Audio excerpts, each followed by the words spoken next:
Hey yo, what's up? You know what it is? It's the one and the only, the triple, the G.O.D. I'd like to welcome you guys back to another installment of Triple the Guy Speaks On. And yo, My Little Pony Equestria Girls Dance Magic. Now, I will say this, just on some review tip, just to say this. This was surprisingly in continuity with all the movies that preceded it, and that was something I was not expecting at all. It was just something that was like, yo, they just finna show something because My Little Pony on hiatus or whatever, so they just gonna put this out, and it's just gonna be like, yo, some one-off thing, like.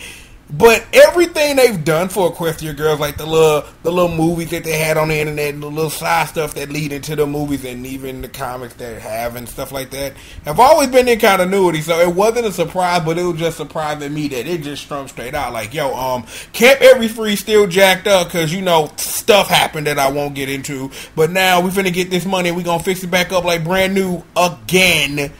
So, because that is the other weird thing.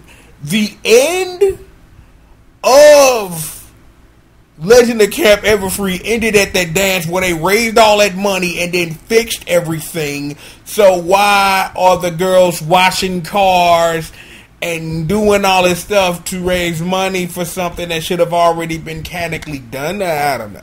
But even it might be something. It might have been, yo, we had that little soiree at the end of that movie, and it was like, we ain't get enough money, so we need something to do, and we need a plot to drive this episode about dance magic. So dance magic.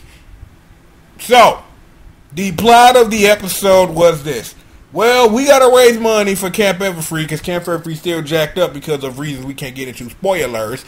And a car is washed. Rarity comes up with Rarity has an idea, doesn't really have one.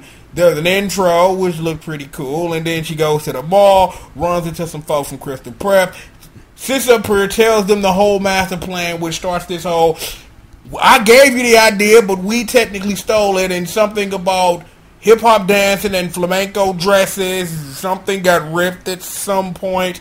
Ultimately, the squadrons, they both came together, kicked some ass, made a hot video, won the money, and now everything's all good.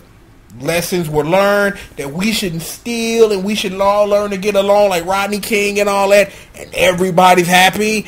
And where do you go from here? Because the thing is that, I will say this. What this was is what I always expected Equestria Girls to turn into a whole lot sooner than right this second.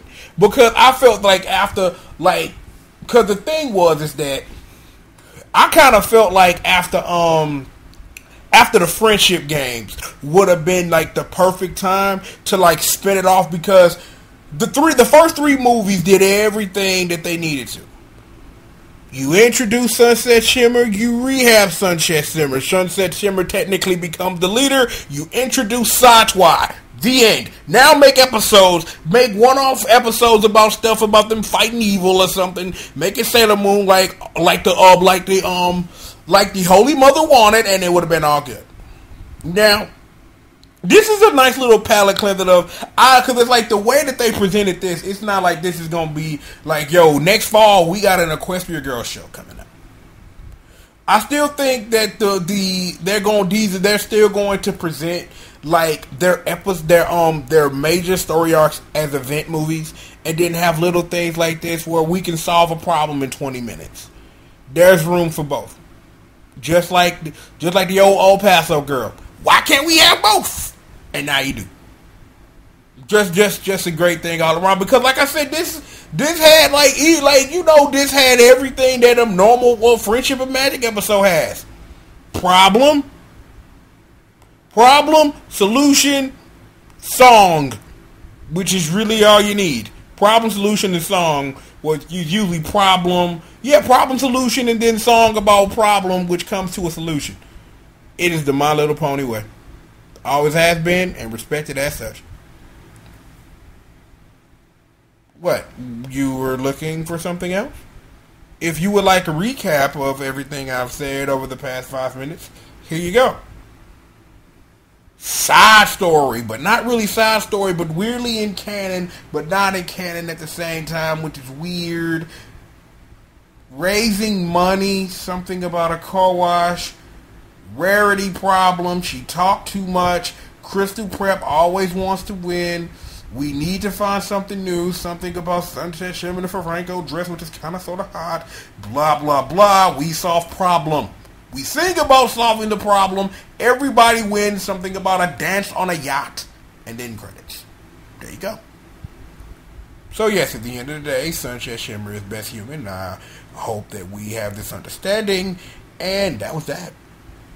So thank you for joining me for another installment of Triple the Guy Speaks On.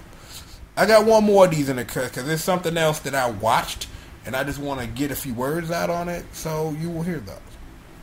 I'm going to get up out of here. You know who it is. It's the one and the only, the triple, the G.O.D. And I'd like to thank you for joining me for another installment of Triple the Guy Speaks On. And with that, dance magic, baby.